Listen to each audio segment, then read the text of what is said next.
রাশিদুল, হুম, কি করতেছো এখানে?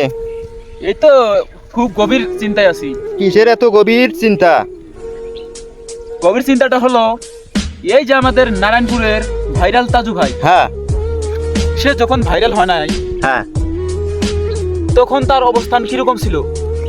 যখন সে ভাইরাল হয় নাই তাকে কিন্তু কেউ খোঁজ খবর নেয় নাই। গরিব মানুষ, প্রতিবন্ধী, তার বাবা প্রতিবন্ধী, তার মাও প্রতিবন্ধী, তার স্ত্রী তাকে ছেড়ে চলে গেছে এই প্রতিবন্ধীর কারণে এবং কাজ কাম না করার কারণে। কাজ কাম যতটুকু পারে করে, সে সাইডে কাজ করে, অথচ তার খবর কেউ নেয় নাই। সে নাকি শুনলাম আমাদের এই তাজু ভাই নাকি কয়েকদিন অন্যের পিছনে পিছনে ঘুরছে এই ভিডিও করার জন্য, তাকে নাকি নেওয়া হয় নাই, তাকে নেয় নাই।